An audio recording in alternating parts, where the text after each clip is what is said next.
이 이야기는 오래전 사라진 한 아이에 관한 이야기입니다. 경기도 부천시의 작은 주택가, 낡은 놀이터 한쪽에 모래밭이 있었습니다. 아이들이 뛰어놀고 소리 지르고 웃음을 쏟아내던 그 평범한 자리. 그런데 그 모래 아래에 아무도 몰랐던 비밀이 22년 동안 잠들어 있었습니다.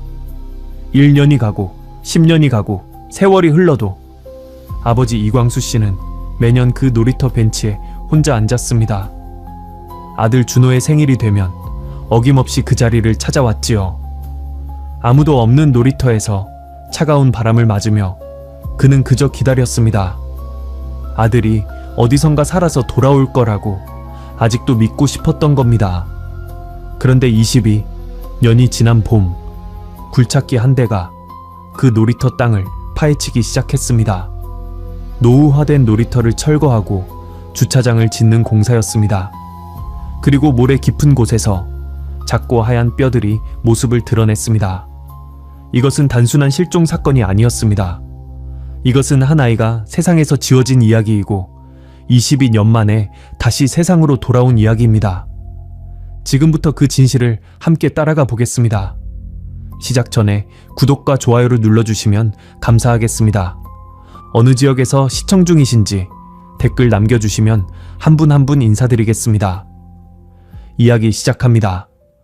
1999년 10월 14일 목요일이었습니다.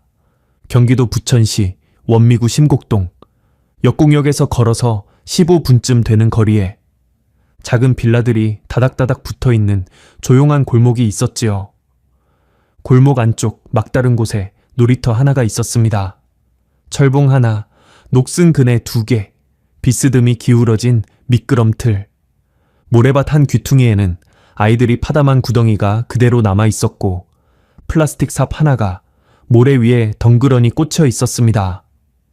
해가 일찍 기울던 가을이었어요. 오후 5시만 넘어도 골목은 어스름해졌고 저녁 찬 바람이 빌라 사이를 빠져나가며 쌩쌩 울었습니다. 그 시간이면 놀이터에 나와 있던 아이들도 하나둘 집으로 돌아가곤 했지요. 그날 저녁 6시쯤 놀이터에는 아무도 없었습니다. 그네만 혼자 바람에 흔들리고 있을 뿐이었지요. 오후 6시 17분이었습니다. 놀이터 바로 옆 빌라 2층 2회 살던 박순희가 떨리는 손으로 전화기 수화기를 집어들었습니다. 32살. 재혼한 지 2년째 되는 주부였어요. 여보세요? 일일이죠? 애가 없어졌어요. 놀이터에 나갔는데 안 들어오고 찾아봐도 없어요. 7살짜리 남자애예요. 빨리 좀 와주세요. 전화기 넘어 신고를 받은 교환원이 주소를 확인하고 즉시 지구대에 연결했습니다.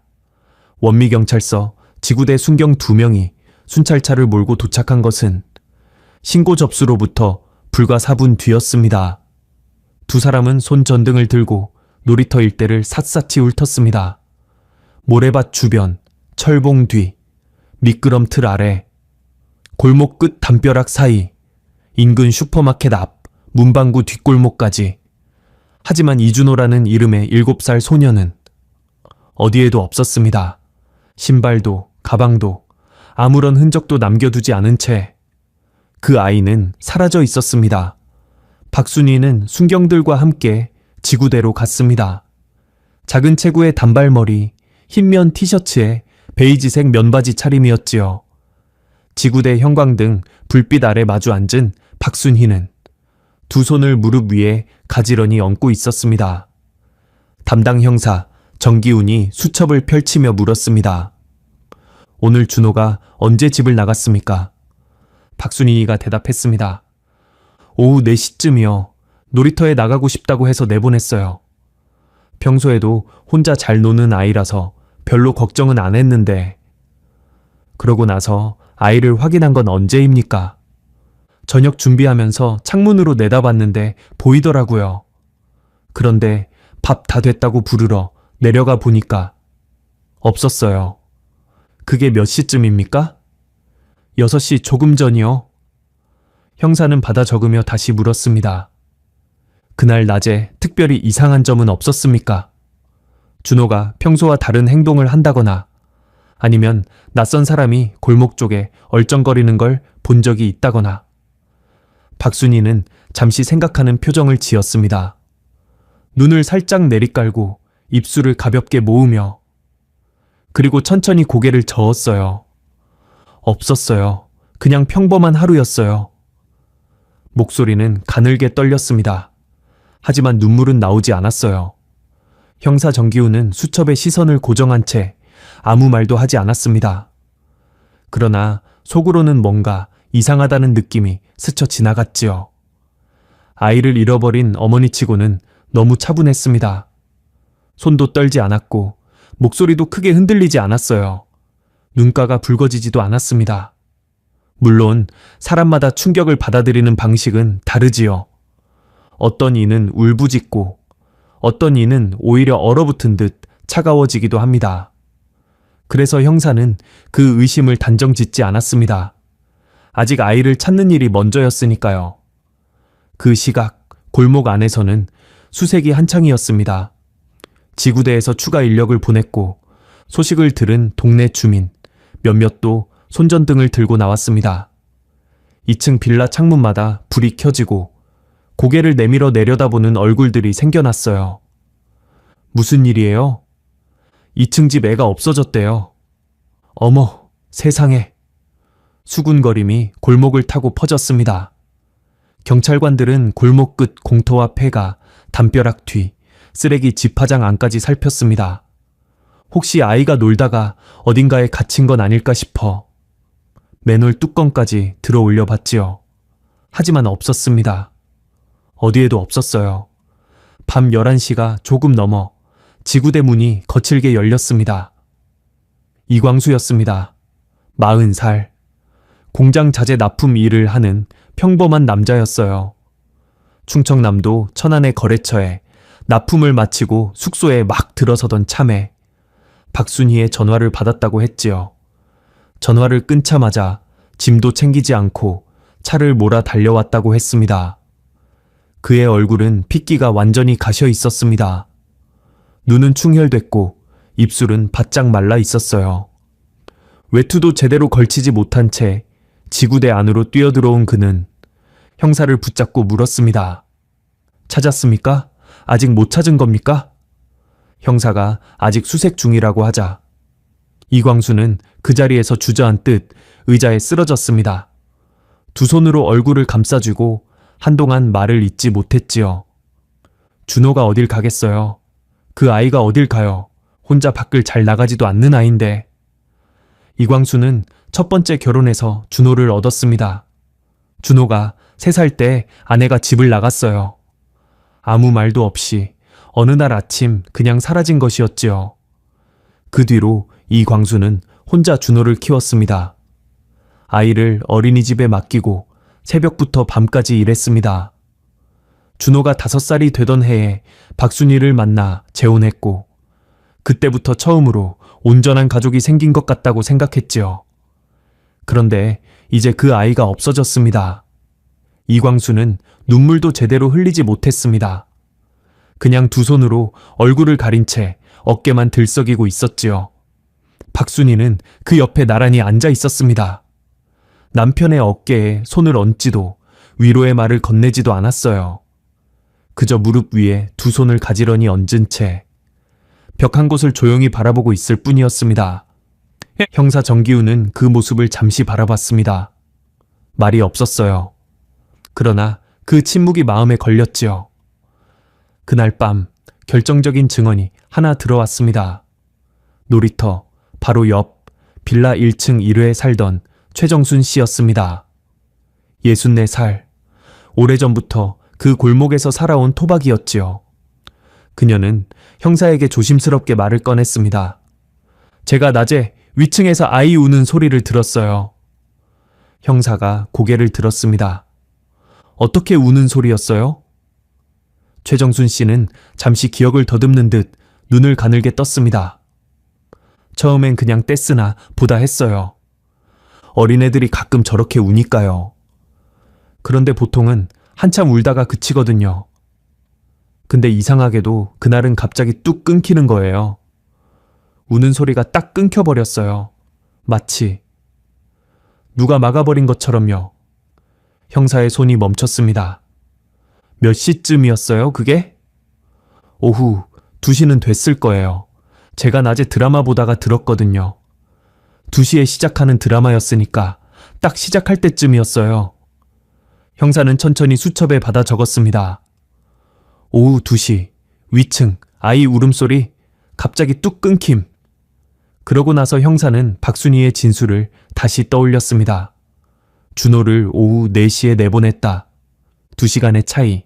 최정순 씨가 울음소리를 들은 오후 2시에는 박순희의 말대로라면 준호가 아직 집 안에 있었어야 했습니다. 그렇다면 그 울음소리는 준호의 것이었을까요? 그리고 그 울음이 갑자기 뚝 끊긴 건 무슨 뜻일까요? 형사는 최정순 씨에게 물었습니다. 그 뒤로 다른 소리는 못 들으셨어요? 쿵 하는 소리라든가 뭔가 끌리는 소리라든가. 최정순 씨는 고개를 갸웃하며 생각했습니다. 쿵 하는 소리 있었던 것 같기도 해요. 근데 워낙 낡은 건물이라 위층에서 소리가 자주 나서 그냥 넘겼어요. 설마 했죠. 형사는 수첩을 덮었습니다. 이 증언이 얼마나 중요한 것인지 그때는 미처 알아채지 못했지요. 밤새 쏟아지는 제보들 사이에서 최정순 씨의 말은 수십 장의 수사 기록 속으로 조용히 묻혀버렸습니다. 자정이 넘어서도 수색은 멈추지 않았습니다. 경찰관 6명이 두 팀으로 나뉘어 방형 1km 안을 샅샅이 뒤졌습니다. 역곡천 둔치, 인근 초등학교 운동장, 재래시장 뒷골목. 어두운 곳마다 손전등을 들이댔지요. 이광수도 지구대에 가만히 앉아있지 않았습니다. 형사의 만류를 뿌리치고 골목으로 뛰쳐나가 아들의 이름을 목이 터져라 불렀습니다. 준호야, 이준호. 그 목소리가 가을 골목을 갈랐습니다. 2층, 3층 빌라 창문들이 하나둘 열렸어요. 잠을 자다 깬 주민들이 고개를 내밀어 내려다봤습니다. 하지만 준호는 어디서도 나타나지 않았습니다. 이광수는 골목 끝까지 달려갔다가 돌아오고 또 달려갔다가 돌아오기를 반복했습니다. 2시간쯤 지났을 무렵 그는 놀이터 입구에 멈춰 섰습니다. 손전등으로 놀이터 안을 비춰봤습니다. 텅 빈 그네, 쓸쓸한 미끄럼틀, 어두운 모래밭. 낮에 아이들이 파놓은 구덩이가 손전등 불빛 안에 들어왔습니다. 이광수는 한참을 그 자리에 서 있었습니다. 찬바람이 그의 얼굴을 때렸지요. 그는 알지 못했습니다. 자신이 지금 바라보고 있는 그 모래밭 아래에 준호가 있다는 것을. 놀이터 그네가 바람에 혼자 삐걱거렸습니다. 모래밭은 아무 일도 없었다는 듯 차갑고 고요하게 가라앉아 있었습니다. 22년 동안 그렇게 이튿날 아침부터 수색 인원이 대폭 늘었습니다. 원미경찰서에서 형사 4명이 추가로 투입됐고 자원봉사자들도 10여 명이 모였어요. 골목 입구에는 임시 상황실이 차려졌고 지도를 펼쳐놓고 구역을 나눠 체계적으로 수색을 이어갔지요. 경찰은 인근 학교와 공원, 역곡역과 부천역 일대, 버스터미널과 재래시장까지 샅샅이 훑었습니다. 탐문도 병행했어요. 상인들에게 사진을 보여주고 골목 어귀 주민들을 일일이 찾아다니며 혹시 이 아이를 본 적 있냐고 물었지요. 전단지도 만들었습니다. 까만 머리에 동그란 눈, 왼쪽 볼에 작은 점이 있는 7살 소년. 이준호, 키 123cm, 실종 당일 노란 줄무늬 티셔츠와 청바지를 입고 있었습니다. 전단지는 동네 전봇대와 슈퍼마켓 유리창, 버스 정류장 기둥에 붙었어요. 이광수가 직접 테이프를 들고 골목마다 다니며 붙인 것이었지요. 손이 떨려서 테이프가 비뚤어지는데도 그는 멈추지 않았습니다. 하지만 신고는 들어오지 않았어요. 아무도 그 아이를 봤다는 사람이 나타나지 않았습니다. 경찰은 처음에 유괴 가능성에 가장 큰 무게를 뒀습니다. 당시는 아동 유괴 사건이 전국적으로 잇따르던 시절이었어요. 신문에는 거의 매달 아이가 사라졌다는 기사가 실렸고 학교마다 낯선 사람을 따라가지 말라는 교육이 한창이던 때였지요. 제보가 줄을 이었습니다. 수상한 봉고차를 봤다는 사람, 골목 어귀에서 아이에게 말을 거는 낯선 남자를 봤다는 사람, 준호처럼 생긴 아이를 어느 동네에서 봤다는 신고도 들어왔어요. 형사들은 하나하나 발로 뛰며 확인했습니다. 봉고차는 인근 배달업체 차량이었고 낯선 남자는 이사 온 지 얼마 안 된 주민이었으며 비슷한 아이, 목격담은 전혀 다른 아이였지요. 하나씩 확인할 때마다 허탕이었습니다. 그리고 시간이 지날수록 수사는 점점 동력을 잃어갔어요. 2달이 지났습니다. 수사팀은 축소됐고 단서는 여전히 없었습니다. 공식적으로 미제 처리가 된 것은 이듬해 2000년 봄이었어요. 서류 더미 속에서 이준호의 이름은 그렇게 조용히 묻혀버렸습니다. 이광수는 직장을 그만뒀습니다. 납품 일을 계속할 수가 없었어요. 거래처 창고에서 물건을 내리다가도, 고속도로를 달리며 신호를 기다리다가도 문득 준호 생각이 밀려오면 그 자리에서 멍하니 굳어버렸지요. 어느 날은 거래처 사무실에서 서류를 받다가 갑자기 눈물이 쏟아져 그 자리를 박차고 나온 적도 있었어요. 같이 일하던 동료들이 조심스럽게 걱정을 건넸지만 이광수의 귀에는 아무것도 들어오지 않았습니다. 결국 그는 일을 접었어요. 퇴직금을 받아 준호의 사진을 수백 장 인쇄했습니다. 코팅까지 했어요. 비에 젖어도 사진이 망가지지 않도록. 그 사진들을 가방 가득 넣고 전국을 떠돌기 시작했지요. 부산, 대구, 광주, 강릉, 전주, 춘천. 터미널마다 전단지를 붙이고 시장 상인들에게 사진을 들이밀고 파출소마다 찾아가 혹시 비슷한 아이를 본 적 없냐고 물었습니다. 사람들의 반응은 저마다 달랐어요. 대부분은 고개를 저으며 미안하다고 했지요. 어떤 이들은 안타깝다며 이광수의 손을 꼭 잡아줬습니다. 눈물을 글썽이며 꼭 찾길 바란다고 하는 사람도 있었어요. 드물게는 귀찮다는 듯 손을 내젓는 사람도 있었지요. 이광수는 그 모든 반응을 담담히 받아들였습니다. 화를 낼 기력도 없었으니까요. 하지만 준호는 어디에도 없었습니다. 1년이 지나도 2년이 지나도 마찬가지였어요. 박순희는 그 사이 조용히 사라졌습니다. 이광수와 이혼 서류에 도장을 찍은 것은 2000년 여름이었어요. 준호가 사라진 지 채 1년도 되지 않은 때였지요. 이광수는 처음에 붙잡을 생각도 했습니다. 같이 버텨야 한다고, 아이가 돌아올 때까지 기다려야 한다고 말하려 했어요. 하지만 박순희가 먼저 말을 꺼냈습니다. 나도 더 이상 못 살겠어요. 준호 생각에 숨이 막혀요. 이 집에 있으면 미칠 것 같아요. 그녀의 목소리는 잠겨 있었습니다. 눈은 붉었어요. 이광수는 그 말을 믿었지요. 아이를 잃은 고통은 계모도 마찬가지일 거라고 생각했습니다. 그도 너무 지쳐 있었고 싸울 기력이 없었어요. 그냥 고개를 끄덕였습니다. 이혼 후 박순희가 어디로 갔는지 그는 묻지도 알려고도 하지 않았습니다. 그럴 여유가 없었어요. 아들을 찾는 것만이 전부였으니까요. 혼자 남은 이광수는 부천집을 정리했습니다. 준호의 옷가지와 장난감, 그림책들을 상자에 담았어요.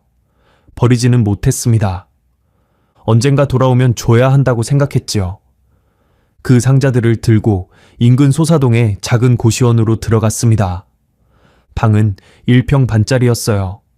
창문 하나, 싱크대 하나, 낡은 책상 하나. 그 책상 위에 준호의 사진 한 장을 올려뒀습니다. 유치원 졸업식 때 찍은 사진이었어요. 흰 셔츠에 작은 넥타이를 메고 활짝 웃고 있는 준호. 이광수는 매일 아침 눈을 뜨면 그 사진을 가장 먼저 봤습니다.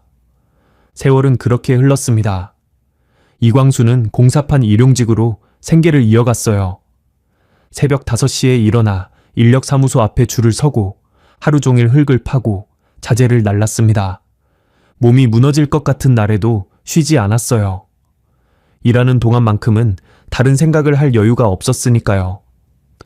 막노동으로 번 돈이 조금씩 모이면 전단지를 새로 만들었습니다. 해가 바뀔 때마다 준호의 나이를 고쳐 써넣었어요. 8살, 10살, 12살, 15살. 나이가 올라갈수록 전단지를 쓰는 이광수의 손이 무거워졌습니다.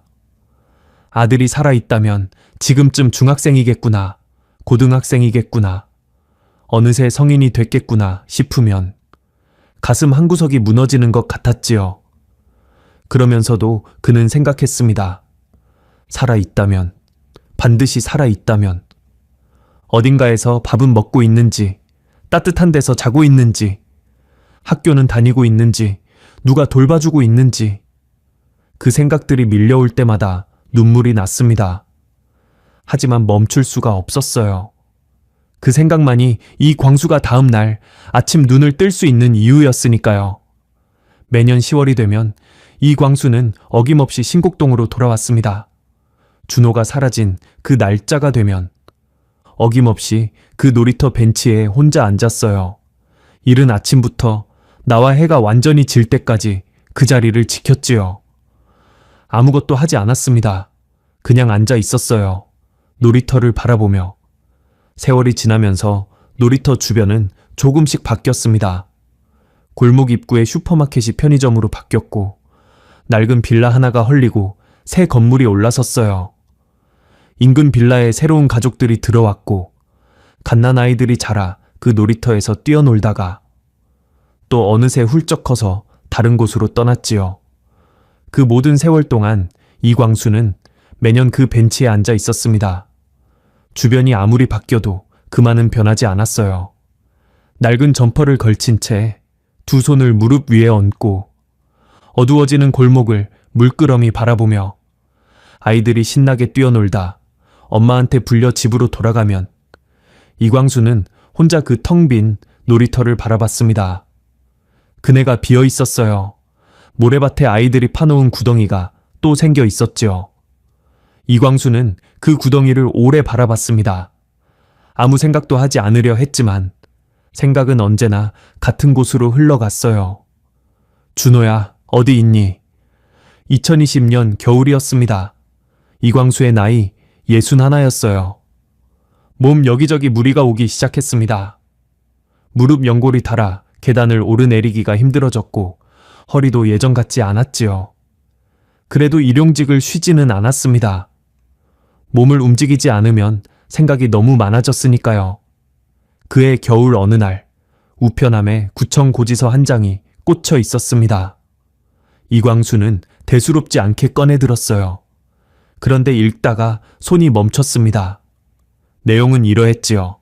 원미구 심곡동 소재 노후 어린이 놀이터를 철거하고 해당 부지에 주민 주차장을 조성하는 공사를 2021년 4월 중 시행할 예정이라는 것이었습니다.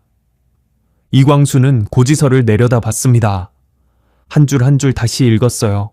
준호가 사라진 그 놀이터였습니다. 22년 동안 매년 찾아가 벤치에 앉아있던 그 놀이터가 사라진다는 것이었어요. 그는 한동안 그 자리에 서서 고지서를 들고 있었습니다. 아무 말도 나오지 않았어요. 잠시 후 그는 고지서를 반으로 접어 책상 서랍 안에 넣었습니다. 그리고 문을 닫았어요. 다만 속으로 생각했습니다. 봄이 오기 전에 한 번 더 가봐야겠다고. 공사가 시작되기 전에 그 벤치에 마지막으로 한 번 더 앉아야겠다고. 그 놀이터가 사라지기 전에 준호에게 인사를 하고 싶었던 것인지도 모르지요. 그때는 아직 알 수 없었습니다. 그것이 작별 인사가 아니라 22년 만에 해우가 될 거라는 것을. 2021년 4월 초순이었습니다. 겨우내 을씨년스럽던 심곡동 골목에 봄볕이 조금씩 내려앉기 시작하던 무렵이었어요. 목련이 피고 개나리가 노랗게 피어나던 그 즈음, 낡은 놀이터 주변으로 주황색 공사 펜스가 빙 둘러쳐졌습니다. 동네 주민들이 창문으로 내다보거나 골목 입구에 서서 구경했어요. 저 놀이터 없애는 거예요? 주차장 만든다더라고요. 아이고, 거기서 우리 애들이 얼마나 놀았는데. 아쉬워하는 목소리들이 골목을 오갔습니다. 하지만 공사는 예정대로 진행됐어요. 철거 장비가 들어와 녹슨 그네를 뽑아냈습니다. 기울어진 미끄럼틀도 잘려나갔어요. 철봉도, 모래밭 한켠에 낡은 벤치도 하나씩 실려 나갔지요. 그 벤치, 이광수가 22년 동안 매년 10월이면 혼자 앉아 어두워지는 골목을 바라보던 그 벤치였습니다. 하루 만에 놀이터는 텅 빈 공터가 됐어요. 봄볕만 덩그러니 그 자리에 내려앉아 있었습니다. 다음 날 아침 일찍 굴착기 한 대가 좁은 골목 안으로 들어왔습니다. 공사 인부 김재호 씨는 그날을 두고두고 잊지 못한다고 했습니다.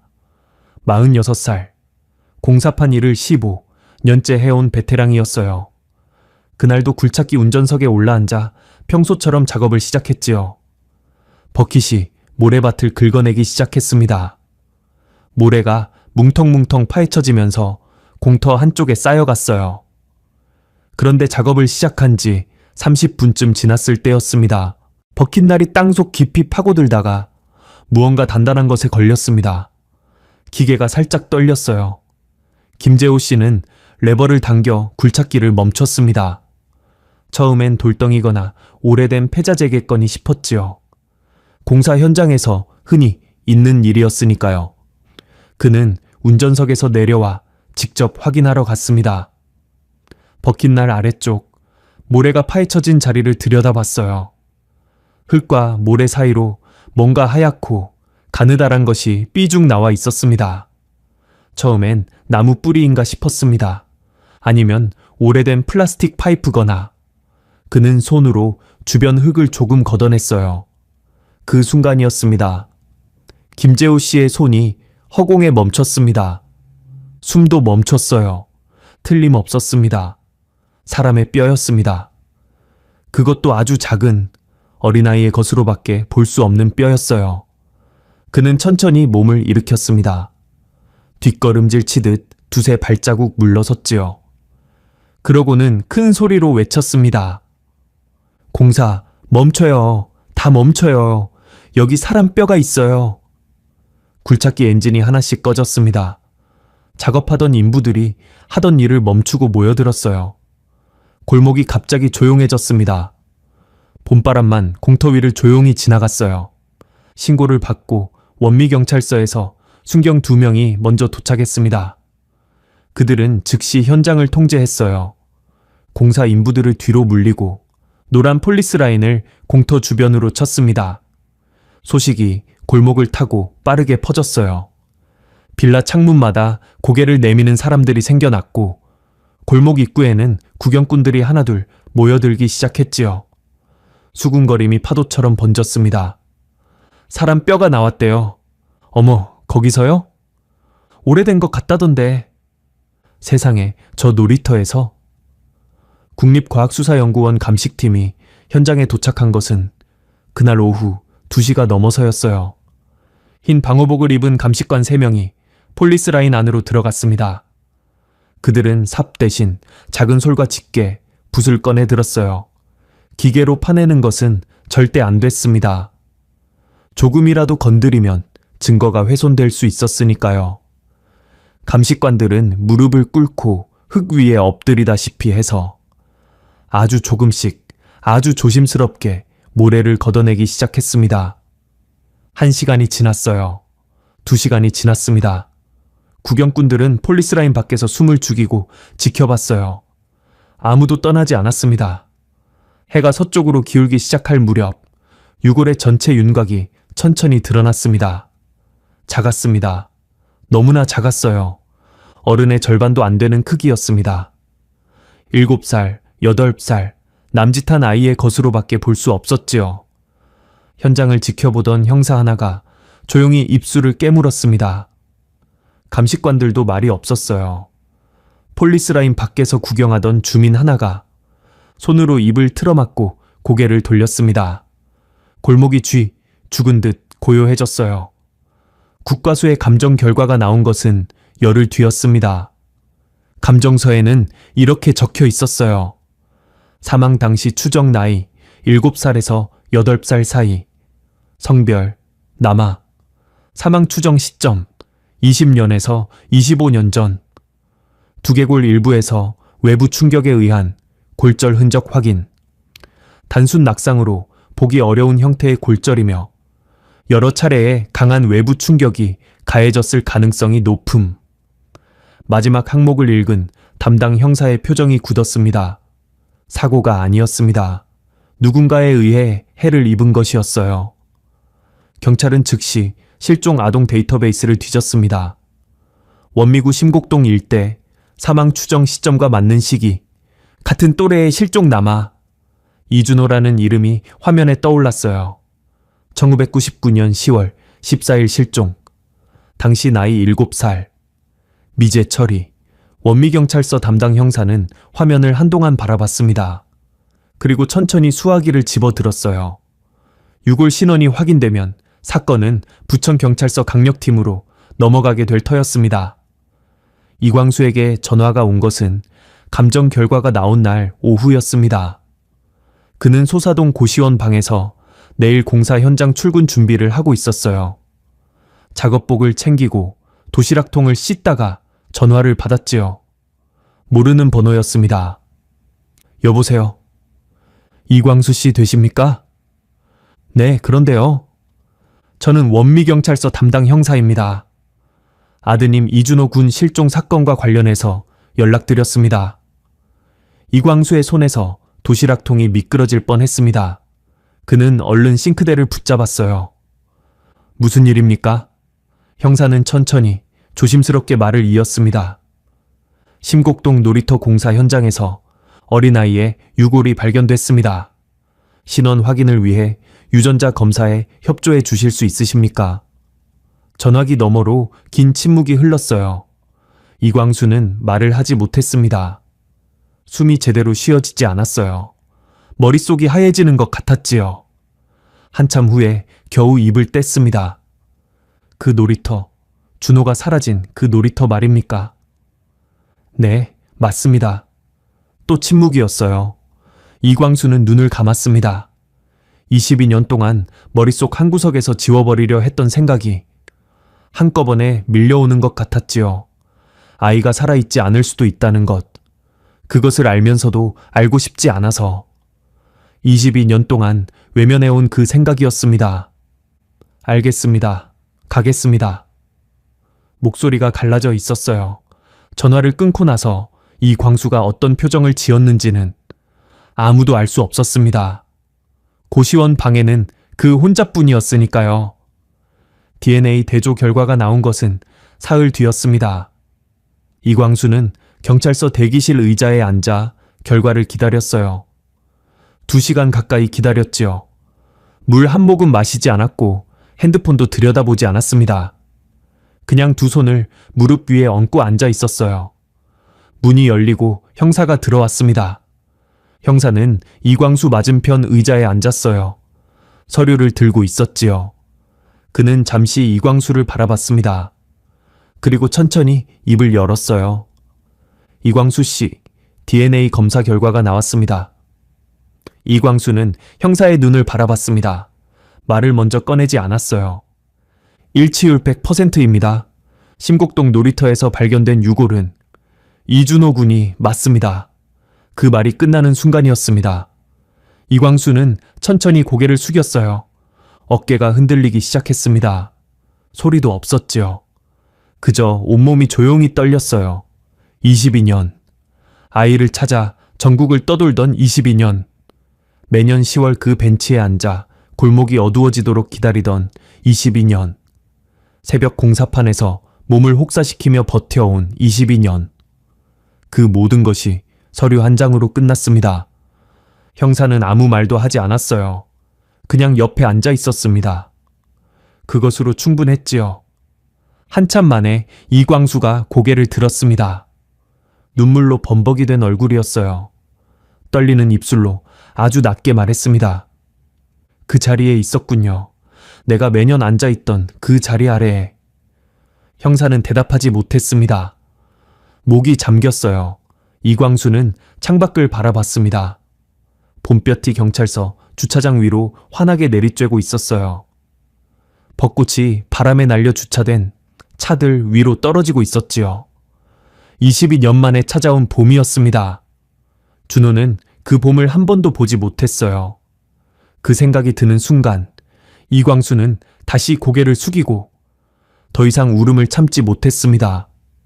제 수사를 맡은 것은 부천경찰서 강력팀 형사 최동원이었습니다. 46살, 형사 생활 20년째였어요. 키가 크고 어깨가 넓은 편이었지만 목소리는 늘 낮고 조용했습니다. 말수가 적었고 쓸데없는 농담을 하는 법도 없었지요. 하지만 한번 물고 늘어진 사건은 끝을 볼 때까지 절대 놓지 않는다는 것. 서안에서 모르는 사람이 없었습니다. DNA 결과가 나오던 날, 최동원은 혼자 경찰서 창고로 내려갔어요. 낡은 형광등이 깜빡이는 창고 안선반들 사이를 훑으며 먼지 쌓인 박스들을 하나씩 살폈지요. 한참 만에 찾아냈습니다. 골판지 상자 하나, 옆면에 매직으로 이렇게 적혀 있었어요. 이준호 실종 사건, 1999년 10월. 상자를 들어올리자 먼지가 훅 피어올랐습니다. 최동원은 기침을 한번 하고 나서 그것을 들고 사무실로 올라갔어요. 책상 위에 올려놓고 뚜껑을 열었습니다. 오래된 냄새가 났지요. 낡은 종이 냄새, 바랜 잉크 냄새, 그리고 뭐라 딱 잘라 말하기 어려운 해결되지 못한 사건 특유의 무거운 기운 같은 것. 최동원은 의자를 당겨 앉았습니다. 커피 한 잔을 옆에 놓고 첫 장부터 한 줄 한 줄 천천히 읽기 시작했어요. 수사 기록은 방대했습니다. 탐문 결과 보고서, 목격자 진술서, 제보 내용 정리, 유괴 용의자 조회 기록. 당시 형사들이 나름대로 발로 뛰며 수사했다는 흔적이 역력했어요. 제보 하나하나를 확인하고 탐문을 돌고 기록을 남긴 흔적들. 하지만 한 가지가 빠져 있었지요.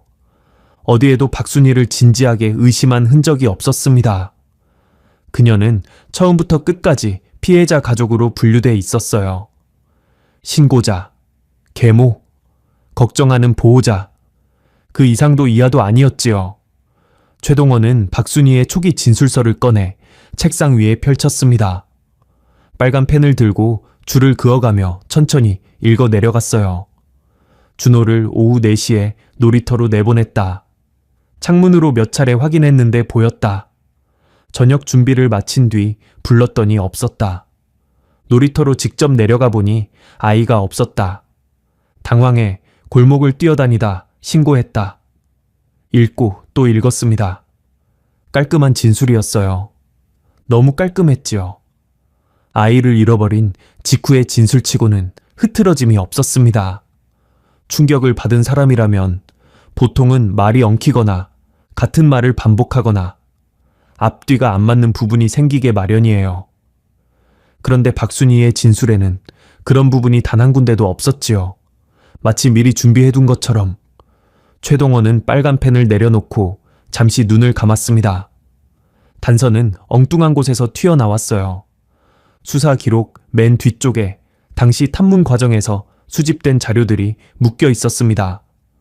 영수증 사본, 상점 방문 기록, 주변 상인들의 진술 메모. 아마도 당시 수사팀이 흘린 것들을 한데 모아놓은 묶음이었겠지요.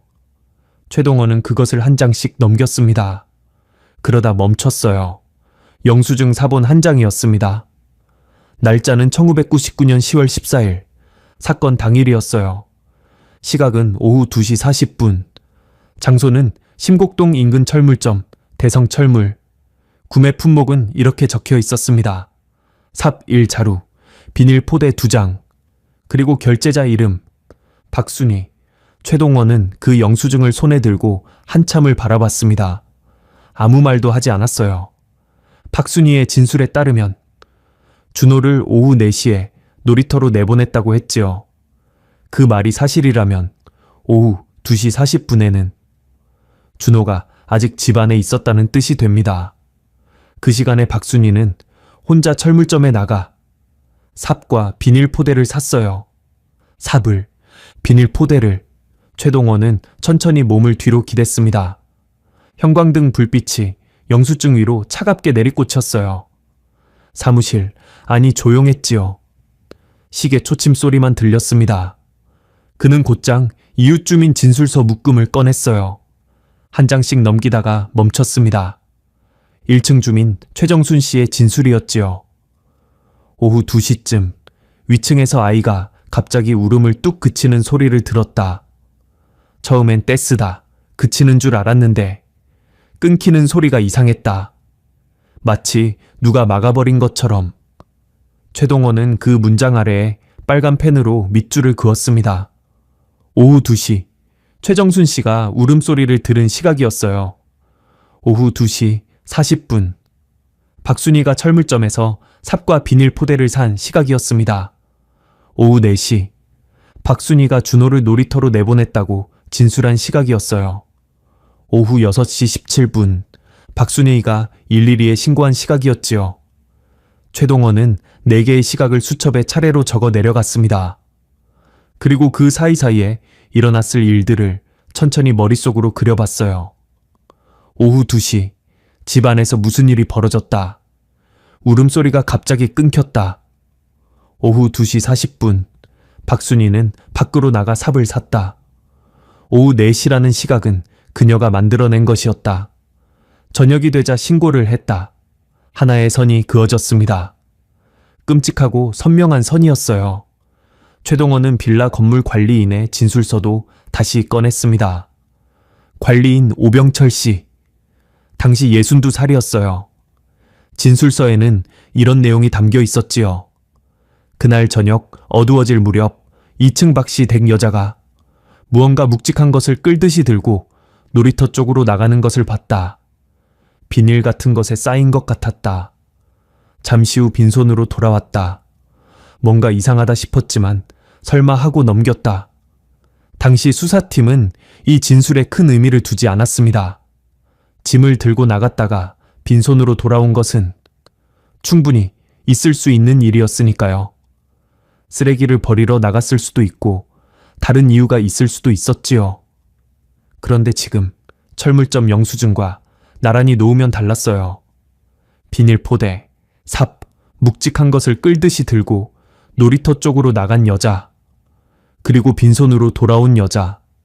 최동원은 수첩을 덮었습니다.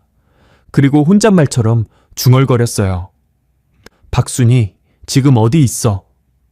박순희의 행방을 추적하는 작업이 시작됐습니다. 이혼 후 20년 넘게 이광수와는 연락이 끊겨 있었어요. 경찰 내부 시스템으로 주민등록 이력을 조회했습니다. 이혼 직후인 2000년 가을 서울 구로구로 전입, 2005년 경기도 수원시 팔달구로 이사, 2012년 경남 창원시 의창구로 이사, 현재까지 창원 거주, 재혼 이력도 확인됐어요. 2003년에 재혼한 기록이 있었습니다. 현재 남편과 창원시 의창구의 한 빌라에서 살고 있었지요. 최동원은 출력된 자료를 들고 강력팀장 사무실로 들어갔습니다. 팀장은 자료를 훑어보며 읽었어요. 영수증 4본, 진술서 2장, 시간대 정리 메모. 다 읽고 나서 자료를 책상 위에 내려놓았습니다. 그리고 안경을 벗으며 말했지요. 이거 보통 일이 아니네. 네. 박순희 지금 창원에 있다고? 그렇습니다. 팀장은 잠시 천장을 바라봤습니다. 그리고 안경을 다시 썼어요. 가봐야겠네. 창원으로 내려가기 전날 밤이었습니다. 최동원은 퇴근하고 나서 차를 몰아 심곡동으로 갔어요. 특별한 이유가 있었던 건 아니었지요. 그냥 가고 싶었습니다. 공사가 끝난 자리에는 이미 아스팔트가 깔려 있었어요. 반듯하게 흰 선이 그어져 주차 구획이 나뉘어 있었고 가로등 불빛이 그 위로 차갑게 내려앉아 있었습니다. 차 2대가 주차돼 있었어요. 이준호가 22년을 보낸 자리였습니다. 최동원은 차에서 내려 그 자리에 섰어요. 담배 한 개비를 꺼내 불을 붙였습니다. 연기를 천천히 내뿜으며 주차장 바닥을 바라봤지요. 7살 아이가 그 아래에서 22년을 보냈습니다. 아버지가 매년 10월이면 바로 그 자리에 벤치를 놓고 앉아 어두워지는 골목을 바라봤지요. 그 아래에 아이가 있는 줄도 모르고 최동원은 담배 연기를 길게 내뿜었습니다. 형사 20년 동안 별의별 사건을 다 봤어요. 끔찍한 것도 봤고 기막힌 것도 봤지요. 그래도 이건 달랐습니다. 아이를 찾아 22년을 헤맨 아버지. 그 아버지가 앉아있던 벤치 아래.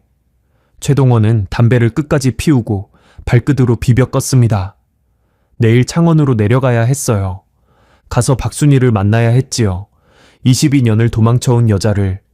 그는 차문을 열다가 잠시 멈췄습니다. 골목 어귀를 바라봤어요.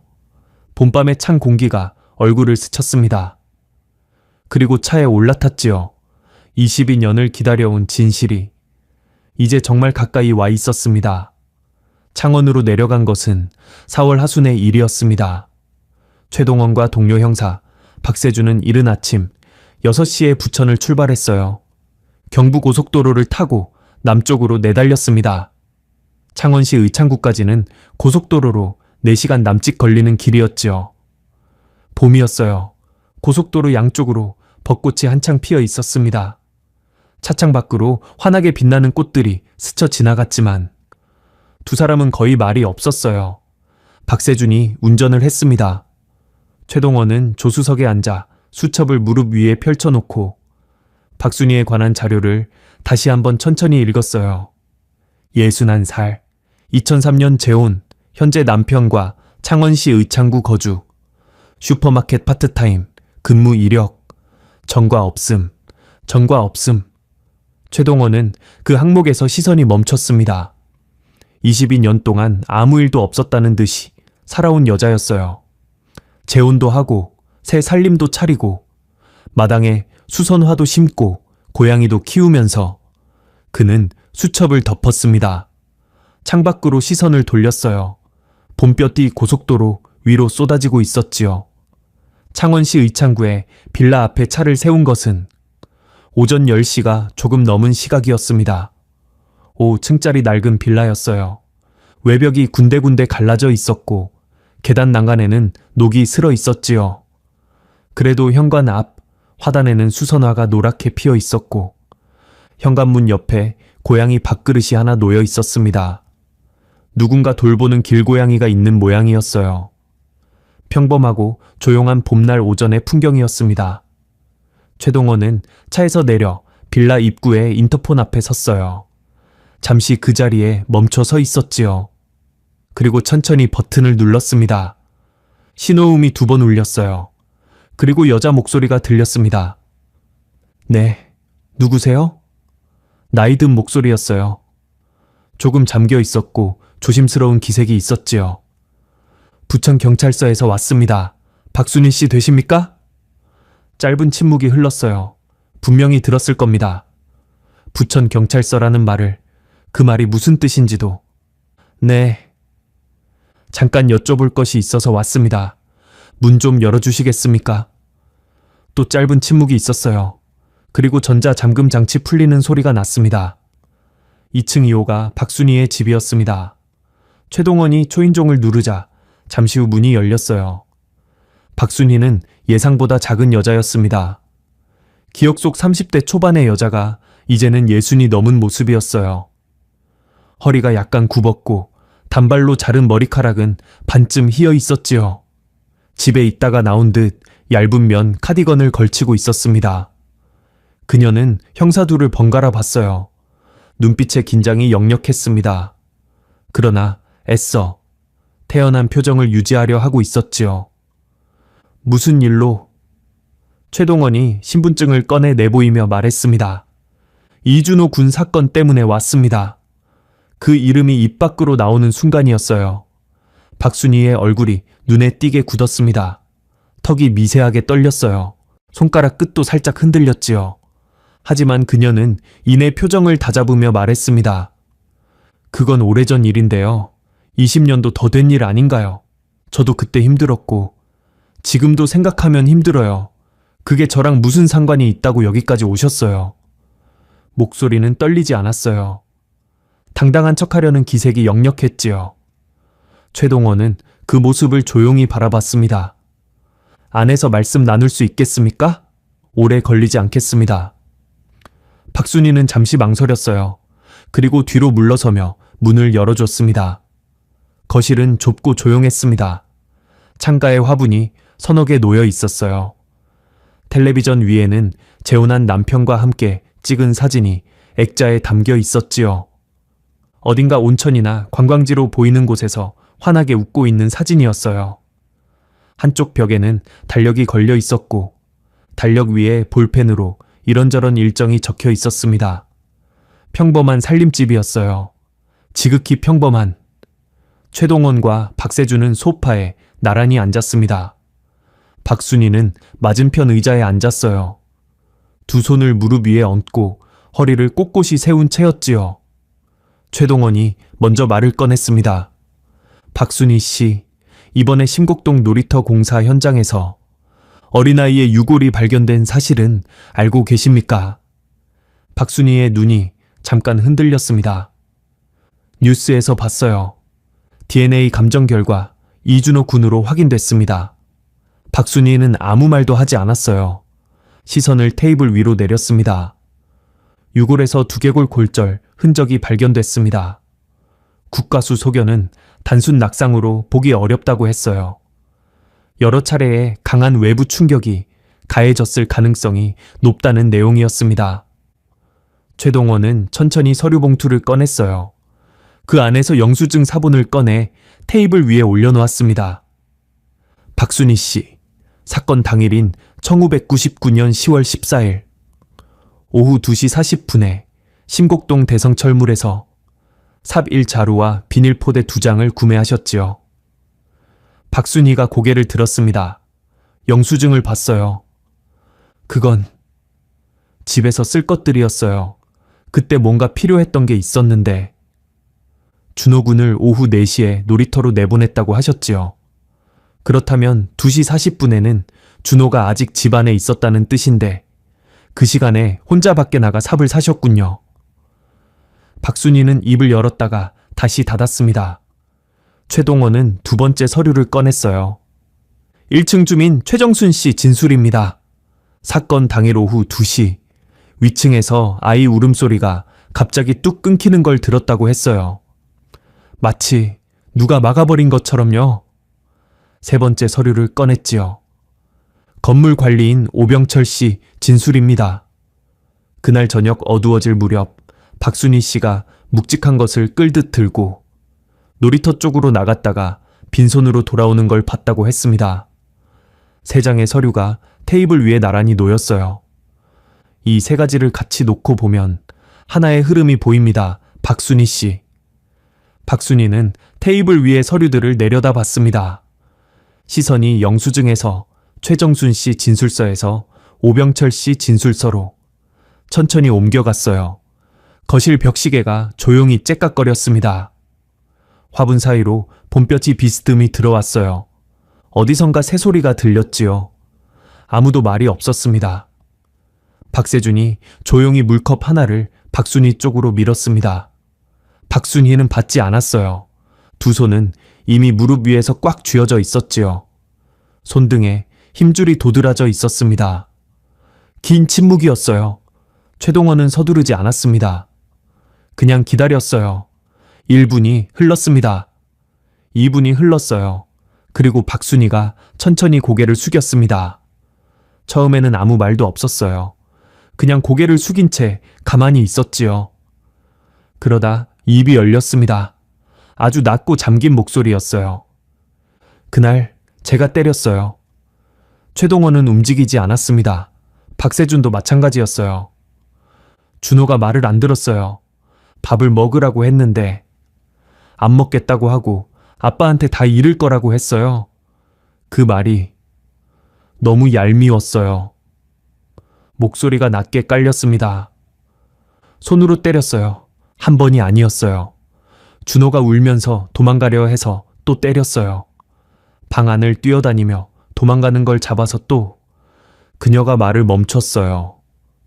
그러다 아이가 쓰러졌어요. 바닥에 머리를 부딪혔어요. 처음엔 기절한 줄 알았어요. 이름을 불러도 대답이 없고 흔들어도 안 일어나서 기절한 거겠지, 조금 있으면 일어나겠지 했는데 목소리가 흔들리기 시작했어요. 한참이 지나도 숨을 쉬지 않았어요. 그제야 알았어요. 죽었다는 걸. 거실이 조용했습니다. 시계 초침 소리만 들렸어요. 신고해야 한다는 건 알았어요. 근데 신고를 하면 내가 어떻게 되나 싶었어요. 머리가 하얘졌어요. 아무 생각도 안 됐어요. 그냥 숨기고 싶었어요. 그녀는 손으로 눈가를 꾹 눌렀습니다. 준호를 방에 뉘어놓고 밖에 나갔어요. 철물점에서 삽이랑 비닐 포대 샀어요. 집으로 돌아와서 어두워지기를 기다렸지요. 밤이 되자 준호를 비닐에 싸서 안고 놀이터로 나갔어요. 박순희의 목소리가 끊어졌다가 다시 이어졌어요. 모래밭에 아이들이 파놓은 구덩이가 있었어요. 거기다 더 깊이 팠어요. 그리고 묻었어요. 말이 거기서 멈췄습니다. 그러고 집에 들어와서 씻고 저녁을 차렸어요. 그리고 112에 전화했지요. 준호가 놀이터에 나갔다가 안 들어온다고. 최동원은 그녀의 얼굴을 바라봤습니다. 눈물이 나오지는 않았어요. 그냥 텅 빈 표정이었죠. 22년 동안 스스로도 들여다보지 않으려 했던 그날의 기억을 처음으로 소리내어 꺼낸 사람의 표정이었습니다. 최동원은 천천히 자리에서 일어났어요. 박순희 씨, 그녀가 고개를 들었습니다. 지금 하신 말씀은 진술로 기록될 겁니다. 부천경찰서로 동행해 주시겠습니까? 박순희는 잠시 눈을 내리깔았어요. 그리고 고개를 끄덕였습니다. 저항도 없었고 변명도 없었어요. 그녀는 천천히 일어나 방으로 들어갔습니다. 잠시 후 카디건 위에 얇은 외투를 걸치고 나왔어요. 핸드백을 들고 현관에서 신발을 신었습니다. 그러고는 현관문 옆 작은 거울 앞에서 멈췄어요. 거울 속 자신의 얼굴을 바라봤습니다. 오래, 아주 오래 무슨 생각을 했는지는 알 수 없었어요. 최동원도 박세준도 묻지 않았습니다. 그냥 기다렸지요. 잠시 후 박순희가 몸을 돌렸어요. 그리고 조용히 말했습니다. 나갑시다. 박순희는 살인 및 사체유기 혐의로 구속 기소됐습니다. 재판은 이듬해 봄까지 이어졌어요. 박순희 측 변호인은 우발적 범행을 주장했습니다. 의도적으로 아이를 해친 것이 아니라 훈육 중에 일어난 사고였으며 당황한 나머지 잘못된 선택을 한 것이라고 했지요. 하지만 검사는 조목조목 반박했어요. 국과수 감정 결과를 제시했습니다. 두개골의 골절 형태는 단순 낙상이나 한 번의 충격으로 생기기 어렵다고 했어요. 여러 차례 강한 충격이 가해진 흔적이라는 소견이었지요. 그리고 이렇게 말했습니다. 아이가 숨을 거두자마자 삽을 사러 간 여자가 있습니다. 어두워지기를 기다렸다가 아이를 비닐에 싸서 나간 여자가 있습니다. 그리고 아무 일도 없었다는 듯 저녁상을 차리고 전화기를 들어 신고한 여자가 있습니다. 이것이 당황해서 저지른 실수입니까? 아니면 살아남기 위한 계산입니까? 법정이 조용해졌어요. 방청석 한쪽에 이광수가 앉아 있었습니다. 양복 상의를 입고 두 손을 무릎 위에 모으고 검사의 말을 듣는 내내 고개를 숙이고 있었지요. 재판부는 검사의 손을 들었습니다. 징역 25년. 판결이 낭독되는 순간이었어요. 이광수는 눈을 감고 고개를 천천히 위로 들었습니다. 눈물이 볼을 타고 조용히 흘러내렸어요. 손이 떨렸지요. 하지만 아무 소리도 내지 않았습니다. 그냥 눈물만 흘렀어요. 판결이 끝나고 사람들이 법정 밖으로 나왔습니다. 취재진이 복도에서 기다리고 있었어요. 카메라가 여러 대 있었지요. 기자들이 마이크를 들고 다가왔습니다. 이광수는 아무 말도 하지 않았어요. 취재진 사이를 가로질러 복도 끝으로 걸어갔습니다. 창가였어요. 봄볕이 유리창을 통해 복도 바닥으로 길게 뻗어 들어오고 있었지요. 이광수는 창문 앞에 서서 밖을 바라봤습니다. 법원 앞마당에 벚나무가 있었어요. 꽃잎이 지고 있었지요. 하얗고 분홍빛의 꽃잎들이 바람에 날려 천천히 떨어지고 있었습니다. 그는 한참을 그렇게 서 있었어요. 그러다 무릎이 꺾였습니다. 벽에 손을 짚었지만 버티지 못했어요. 그 자리에 주저앉았습니다. 소리도 없이 울었습니다. 온몸을 웅크린 채로 최동원이 다가왔어요. 말은 하지 않았습니다. 그냥 옆에 쪼그려 앉았지요. 한참이 지났습니다. 이광수가 겨우 입을 열었어요. 목소리가 부서질 것 같았지요. 형사님, 준호가 많이 무서웠겠죠. 최동원은 대답을 하지 못했어요. 목이 잠겼습니다. 추웠겠죠. 거기서 혼자. 아빠가 바로 위에서 앉아 있는데 알지도 못하고. 그 말이 복도를 타고 조용히 퍼졌어요. 지나가던 사람들이 걸음을 멈췄습니다. 기자 하나가 카메라를 내렸지요. 최동원은 눈을 감았습니다. 형사 20년 동안 처음으로 눈물을 참지 못했어요. 이준호는 그해 가을 충남 예산에 있는 이광수의 고향 선산에 묻혔습니다. 작은 비석이 세워졌어요. 화강감으로 만든 비석이었지요. 이광수가 직접 고른 돌이었습니다. 비석에는 이렇게 새겨져 있었어요. 이준호, 1992년생, 사랑하는 아들, 장례를 치르는 날, 선산에는 이광수 혼자였습니다. 다른 가족도 지인도 없었어요. 최동원이 개인적으로 찾아와 멀찍이 서 있었지요. 이광수는 묘 앞에 무릎을 꿇었습니다. 손에 국화꽃 한 다발을 들고 있었어요. 그것을 묘 앞에 내려놓고 한동안 아무 말도 하지 못했습니다. 22년 동안 하고 싶었던 말들이 너무 많았어요. 어디서부터 시작해야 할지 알 수 없었지요. 그는 손바닥으로 비석을 천천히 쓸었습니다. 화강감의 차가운 감촉이 손바닥에 닿았어요. 손끝으로 아이의 이름을 한 글자씩 천천히 짚었지요. 이준호. 바람이 불었습니다. 가을 햇살이 선산 위로 길게 뻗었어요. 낙엽 몇 장이 바람에 날려 묘 위로 내려앉았지요. 이광수는 한참 만에 낮게 말했습니다. 아빠가 늦었다. 많이 늦었어.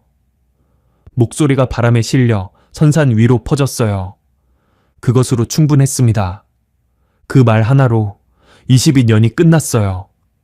멀찍이 서 있던 최동원이 고개를 숙였습니다. 그리고 조용히 눈을 감았지요. 가을 햇살이 선산 위에 오래오래 머물렀습니다. 2000년 가을, 경기도 양주 가막산. 서울 종로에서 활동하던 한 중장년 산악회가 단풍 산행을 떠났습니다. 회원 12명, 대부분 50대 남성이었고 그 가운데 유일한 여성이 한 명 있었습니다. 산악회의 홍일점, 윤정선 씨, 45살이었지요. 산행을 마치고 산 아래 식당에서 뒤풀이가 이어졌습니다.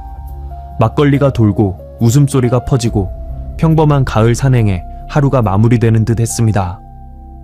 그런데 뒤풀이가 끝났을 때 윤정선 씨만 버스에 오르지 않았습니다. 지갑도 배낭도 식당 안에 그대로 남겨둔 채 그녀는 흔적도 없이 사라졌습니다.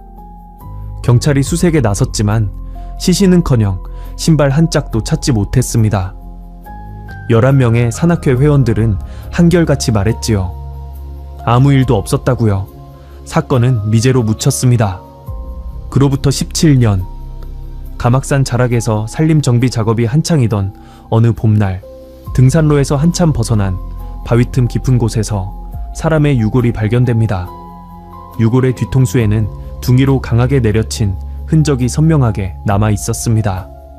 17년간 침묵을 지킨 11명, 그리고 17년간 어머니를 기다린 딸 1명. 지금부터 그 이야기를 들려드리겠습니다. 시작 전에 구독과 좋아요를 눌러주시면 감사하겠습니다. 어느 지역에서 시청 중이신지 댓글 남겨주시면 한 분 한 분 인사드리겠습니다. 이야기 시작합니다. 2000년 10월 28일 토요일 이른 아침이었습니다. 서울 종로구 광화문 인근 한 빌딩 앞 인도의 흰색 전세 봉고버스가 한 대 서 있었습니다. 차 옆면에는 북한 산후회 가막산 가을 산행이라고 쓴 종이가 테이프로 붙어 있었지요. 하나둘 모여든 사람들은 모두 등산복 차림이었습니다. 배낭을 메고 장갑을 끼고 저마다 반가운 인사를 나누었습니다. 북한 산후회, 2000년 당시 종로 일대에서 꽤 이름이 알려진 중장년 산악회였습니다. 회원이 30여 명이었고 한 달에 2번 정기 산행을 다녔지요. 그날 가막산 산행에는 12명이 참가했습니다. 대부분 50대 전후의 남성들이었고 자영업자나 회사원이 많았습니다. 그 가운데 유일한 여성이 윤정선 씨였습니다. 당시 45살이었던 윤정선 씨는 키가 크고 단정한 인상의 여성이었습니다. 그날도 빨간색 바람막이, 점퍼에 검은 등산 바지를 입고 있었지요. 머리는 귀 아래로 내려오는 짧은 단발이었고 등산 모자를 쓰지 않아 이마가 시원하게 드러나 보였습니다. 윤정선 씨는 종로구 인사동에서 작은 전통 찻집을 운영하고 있었습니다. 설화라는 이름의 찻집이었지요. 대추차와 유자차가 맛있기로 소문난 곳이었습니다. 30대 초반에 이혼한 뒤 혼자 딸 하나를 키웠고 딸이 서울의 한 대학에 입학한 뒤로는 주말마다 산을 찾았습니다. 산악회에 들어온 지 2년쯤 되었는데 어디서든 분위기를 밝게 만드는 사람이라 회원들 사이에서 인기가 좋았습니다. 산악회 회장은 고병석 씨였습니다. 당시 54살, 종로에서 작은 인쇄소를 운영하는 사람이었지요. 체구가 크고 목소리가 우렁찬 전형적인 산사람이었습니다. 말이 많고 웃음이 크고 자리를 주도하는 성격이었습니다. 산악회를 직접 만든 사람이라 회원들 사이에서 형님 대접을 받았지요. 총무는 박원태 씨, 당시 51살이었습니다. 이 사람은 고병석 씨와는 정반대의 성격이었습니다. 조용하고 꼼꼼하고 말수가 적었지요. 산행 일정을 짜고 회비를 관리하는 일을 맡고 있었는데 늘 뒤에서 묵묵히 일하는 사람이었습니다. 종로구 삼청동 근처에서 작은 문구점을 하고 있었습니다. 봉고버스는 오전 7시에 출발했습니다. 서울에서 양주 가막산까지는 1시간 반 남짓 걸렸지요. 차 안에서는 누군가 틀어놓은 라디오에서 가요가 흘러나왔고 회원들은 이런저런 이야기를 나누며 웃었습니다. 가막산 주차장에 도착한 것은 오전 8시 반쯤이었습니다. 차에서 내리자마자 가을빛이 눈을 채웠습니다. 산 전체가 노랗고 붉은 단풍으로 물들어 있었지요. 공기는 차갑고 맑았고 하늘은 구름 한 점 없이 높았습니다. 산행은 순탄했습니다. 윤정선 씨는 늘 그랬듯 앞쪽에서 걸었습니다. 뒤처지는 회원이 있으면 기다려 주었고 힘들어하는 사람에게 물을 건네기도 했지요. 정상에 올랐을 때 12명은 나란히 서서 단체 사진을 찍었습니다. 윤정선 씨는 가운데 자리를 차지하고 환하게 웃었습니다. 그 사진이 윤정선 씨의 마지막 사진이 될 줄은 아무도 몰랐습니다. 오후 1시경 하산을 마친 일행은 가막산 아래 국도변의 한 식당으로 들어갔습니다. 가막산 원조 닭백숙이라는 오래된 간판이 걸린 곳이었지요. 마당에 평상이 놓여 있었고 안쪽에는 넓은 좌식 공간이 있었습니다. 12명이 둘러앉기에 넉넉했습니다. 뒤풀이가 시작되었습니다. 닭백숙 2마리에 막걸리 여러 주전자가 올라왔습니다. 산을 다녀온 뒤라 모두 배가 고팠고 막걸리가 돌기 시작하자 목소리가 점점 커졌습니다. 누가 산에서 미끄러질 뻔한 이야기, 누가 3년 전 지리산에서 길을 잃은 이야기, 웃음이 끊이지 않았습니다. 윤정선 씨도 처음에는 웃으며 이야기에 끼었습니다.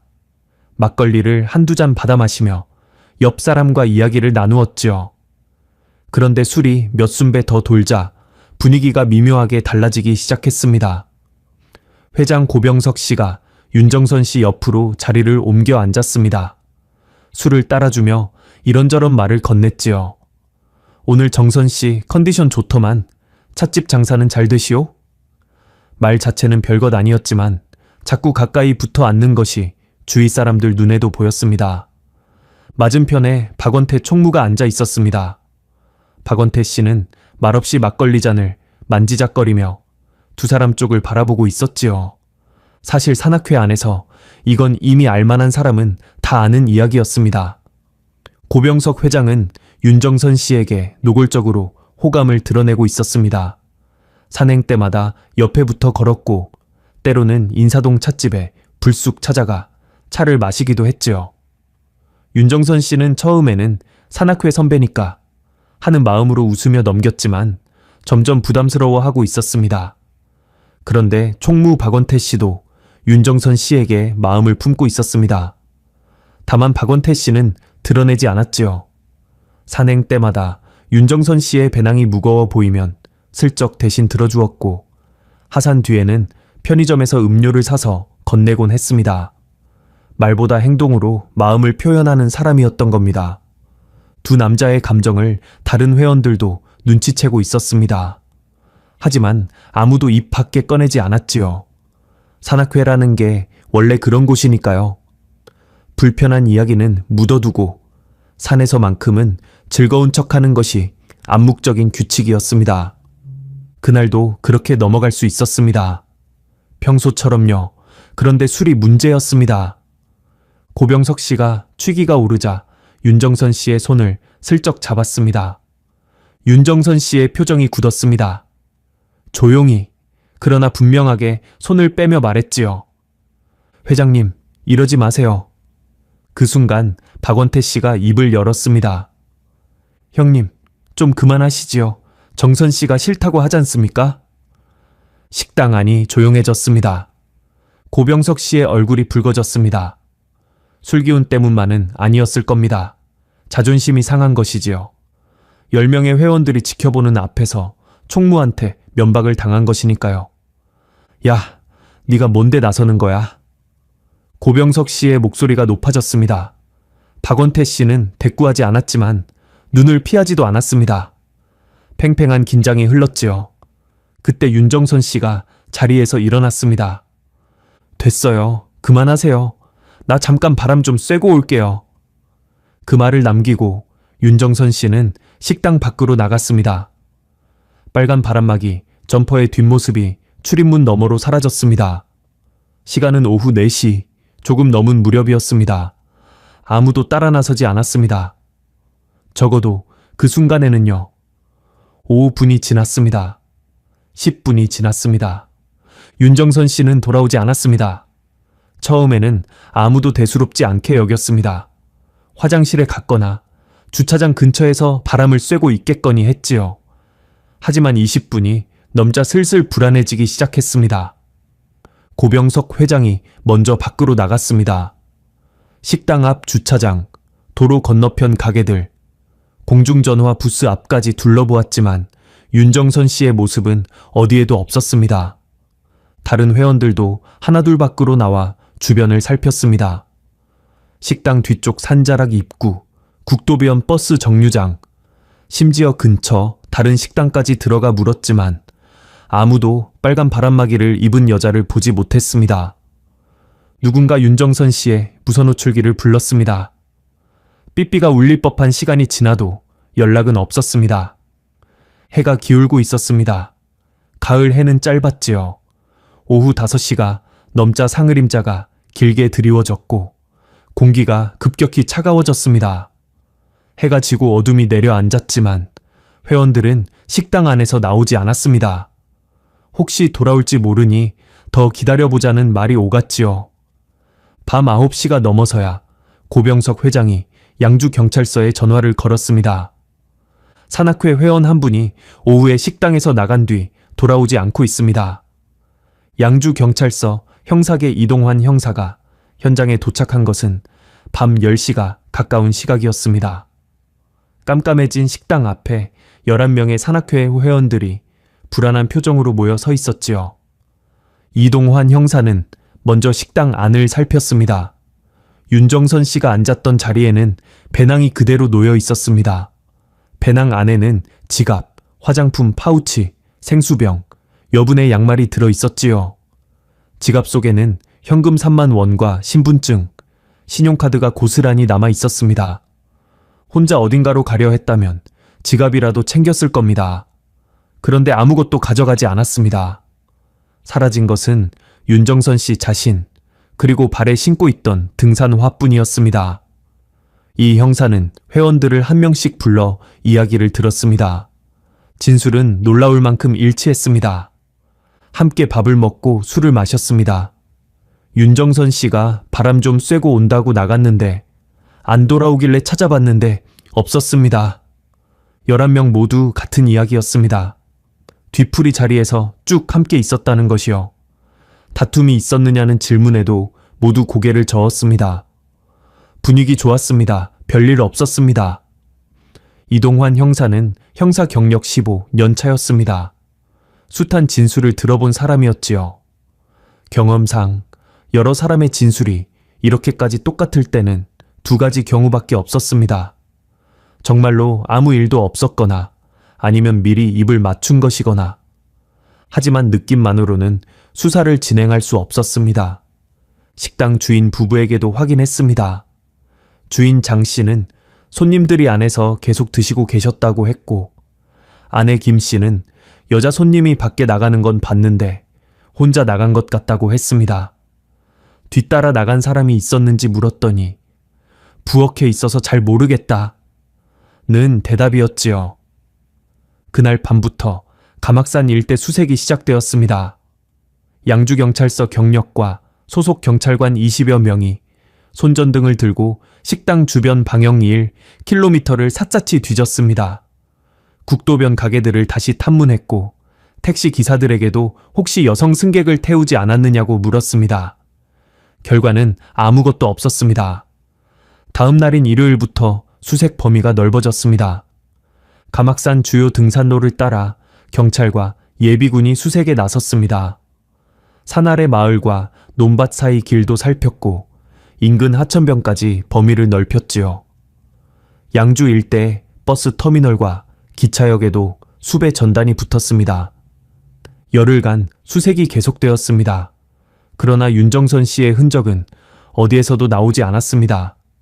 시신은 물론이고 옷 조각 하나, 머리카락 한 올도 발견되지 않았지요. 수사는 여러 가능성을 열어두고 진행되었습니다.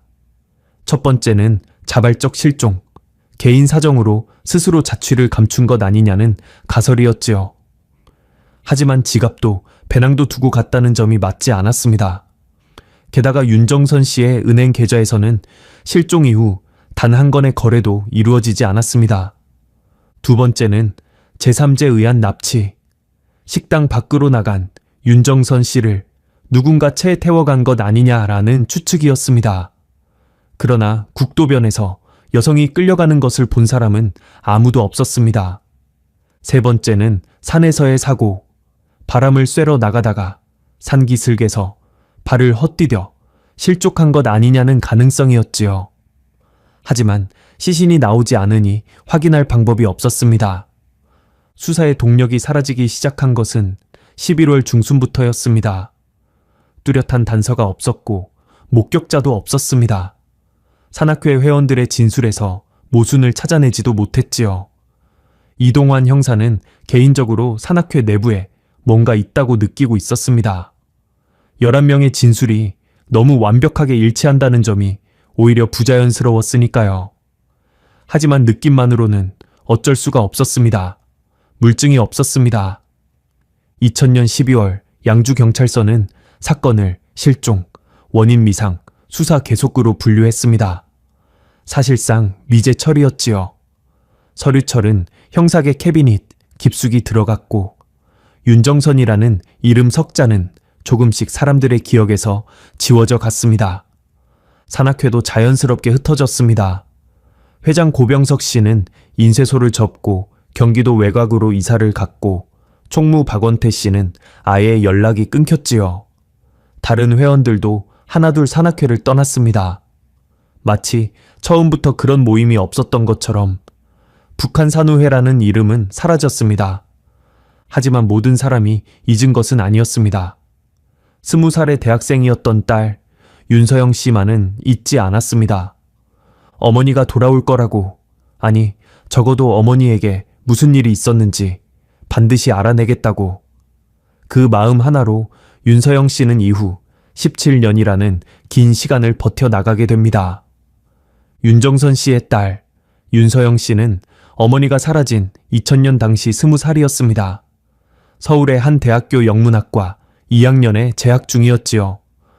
어머니와 단둘이 사는 집은 종로구 해화동의 작은 빌라 3층이었습니다. 방 2개에 부엌 하나. 넓지 않았지만 깨끗하게 정돈된 집이었지요. 현관 신발장 위에는 윤정선 씨가 감악산에서 찍은 단체 사진이 액자에 넣어져 있었는데 윤서영 씨는 나중에 그 사진을 볼 때마다 가슴이 무너지는 것 같았다고 합니다. 실종 소식을 들은 것은 토요일 저녁이었습니다. 학교 도서관에서 공부를 하고 있던 윤서영 씨에게 양주경찰서에서 전화가 왔지요. 어머니의 비상 연락처에 딸의 전화번호가 적혀 있었던 겁니다. 윤서영 씨는 그 길로 양주까지 달려갔습니다. 택시를 타고 버스를 갈아타고 2시간 넘게 걸려 경찰서에 도착했을 때는 밤 9시가 넘어 있었습니다. 이동환 형사를 만난 윤서영 씨는 떨리는 목소리로 말했습니다. 우리 엄마는 가출할 사람이 아닙니다. 찻집도 잘 되고 있었고 빚도 없었어요. 저한테 내일 저녁에 미역국 끓여 놓겠다고 했단 말이에요. 이동환 형사는 고개를 끄덕이며 메모를 했습니다. 그러나 돌아오는 말은 담담했지요. 수사는 하고 있습니다. 연락이 올 수도 있으니 기다려보세요. 윤서영 씨는 기다렸습니다. 한 달이 지났습니다. 윤서영 씨는 양주경찰서를 3번 찾아갔습니다. 갈 때마다 새로운 소식이 있을까 기대했지만 돌아오는 대답은 늘 같았습니다. 아직 확인된 사항이 없습니다. 석 달이 지났습니다. 경찰의 연락은 끊겼고 윤서영 씨가 먼저 전화를 걸어야 했습니다. 전화기 너머 형사의 목소리는 점점 사무적으로 변해갔지요. 반년이 지났습니다. 인사동에 있던 어머니의 찻집 설화는 임대 기간이 끝나면서 다른 가게로 바뀌었습니다. 대추차 향이 베어있던 나무 카운터도 벽에 걸려있던 수묵화 액자도 모두 치워졌지요. 윤서영 씨가 찻집 앞을 지나가다 새 간판을 보고 한참을 서 있었다고 합니다. 그 자리에 어머니의 흔적은 더 이상 남아있지 않았습니다. 1년이 지났습니다. 어머니의 무선호출기는 해지되었고 집 전화도 윤서영 씨 명의로 바꿔야 했습니다. 어머니 이름으로 된 것들이 하나씩 사라져 갔지요. 마치 윤정선이라는 사람이 처음부터 존재하지 않았던 것처럼. 하지만 윤서영 씨는 포기하지 않았습니다. 2년차, 3년차, 5년차. 해가 바뀔 때마다 윤서영 씨는 양주경찰서를 찾아갔습니다. 담당 형사가 바뀌어도 찾아갔고 접수 창구에서 오래된 사건이라 담당자를 확인해 봐야 한다. 는 말을 들어도 기다렸습니다. 대학을 졸업한 뒤 종로의 한 출판사에 취직했습니다. 편집부에서 일하며 생활은 안정되었지만 마음 한쪽에는 늘 채워지지 않는 빈자리가 있었지요. 윤서영 씨가 틈만 나면 한 것은 어머니의 흔적을 더듬어 가는 일이었습니다. 주말이면 감악산 주변 마을을 찾아다녔습니다. 어머니의 사진을 들고 식당, 구멍가게, 면사무소를 돌며 물었지요. 혹시 이분을 본 적 없으세요? 돌아오는 대답은 늘 고개를 젓는 것뿐이었습니다. 세월이 흐르면서 사진 속 얼굴을 기억하는 사람은 점점 줄어들었지요. 산악회 회원들의 행방도 쫓았습니다. 하지만 이것은 더 어려운 일이었습니다. 산악회가 해체된 뒤 회원들은 뿔뿔이 흩어져 있었습니다. 회장 고병석 씨는 종로 인쇄소를 접고 경기도 파주 쪽으로 이사를 간 것까지는 알 수 있었지만 정확한 주소는 알 길이 없었지요. 총무 박원태 씨는 삼청동 문구점을 정리한 뒤 완전히 연락이 끊겼습니다. 다른 회원들도 마찬가지였습니다. 산악회에 가입할 때 작성하는 회원, 명부 같은 것이 있었을 테지만 산악회 자체가 사라진 마당에 그 명부가 어디 있는지 알 수 없었습니다. 경찰에도 11명의 이름과 당시 연락처가 수사 기록에 남아 있을 뿐 이후 이사를 하거나 전화번호를 바꾼 사람까지 추적하기는 어려웠지요. 윤서영 씨는 포기하지 않았습니다. 2003년 어머니 실종 3년째 되던 해에 윤서영 씨는 인터넷 등산, 동호회 게시판을 뒤지기 시작했습니다. 북한 산후회라는 이름으로 검색하고 종로 산악회, 가막산 정기, 산행 같은 단어를 넣어가며 혹시 옛 회원을 아는 사람이 없나 찾았지요. 그러던 2005년 봄, 실종 5년째. 수소문 끝에 윤서영 씨는 산악회 회원 가운데 한 사람을 찾아냈습니다. 이창수 씨, 당시 산악회에서 가장 나이가 어린 회원이었던 사람입니다. 실종 당시 43살이었으니 2005년에는 48이 되어 있었지요. 서울 은평구에서 작은 철물점을 하고 있었습니다. 윤서영 씨가 이창수 씨를 찾아간 것은 5월의 어느 평일 저녁이었습니다. 은평구 골목 안쪽의 철물점은 낡은 간판에 형광등, 불빛이 허옇게 비치는 작은 가게였지요. 이창수 씨는 카운터 뒤에 앉아 라디오를 듣고 있었습니다. 윤서영 씨가 들어서자 무심히 올려다보던 이창수 씨의 표정이 굳었습니다. 윤서영 씨의 얼굴에서 어머니의 그림자를 본 것인지도 모릅니다. 윤정선 씨 딸입니다. 그 한마디에 이창수 씨가 자리에서 일어났습니다. 윤서영 씨는 준비해 온 말을 꺼냈습니다. 어머니가 사라진 지 5년이 되었다는 것, 경찰은 더 이상 수사를 하지 않는다는 것, 산악회 회원들을 찾고 싶은데 연락처를 아는 사람이 없다는 것. 이창수 씨는 내내 고개를 숙이고 있었습니다. 윤서영 씨가 물었습니다. 아저씨, 그날 정말 아무 일도 없었나요? 잠깐의 침묵이 흘렀습니다.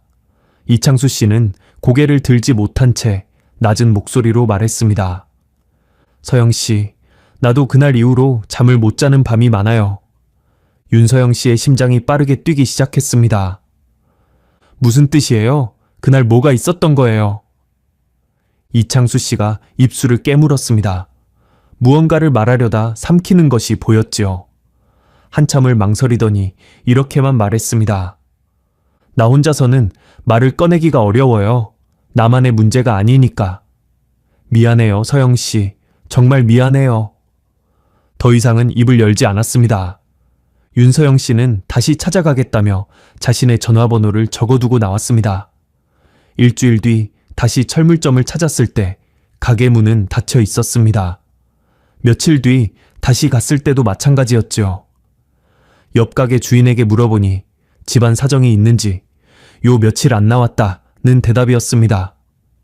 이창수 씨의 전화번호를 눌러도 받지 않았고 한 달쯤 뒤에는 번호가 바뀌어 있었습니다.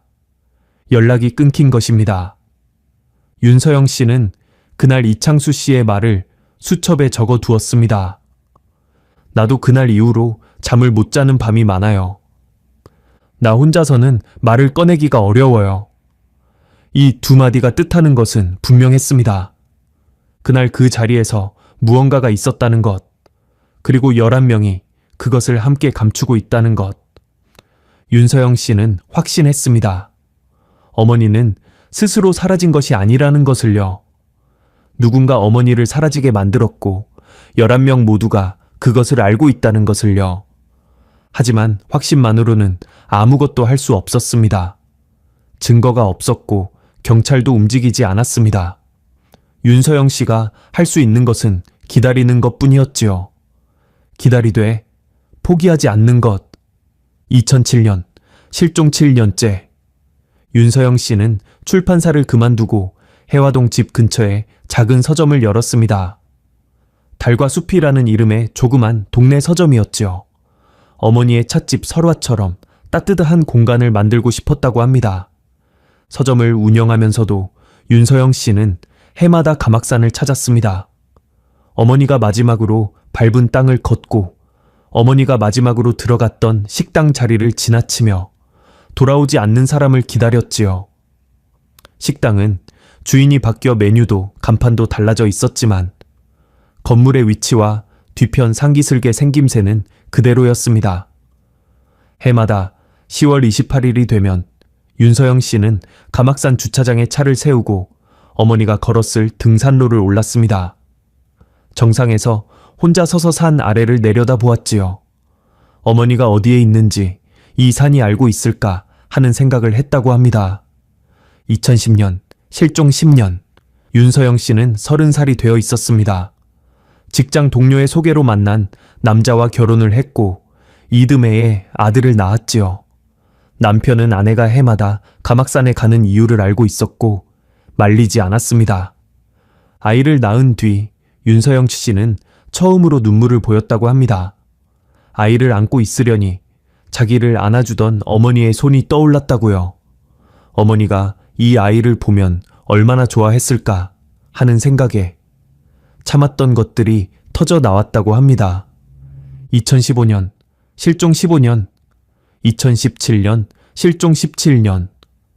윤서영 씨는 37이 되어 있었습니다.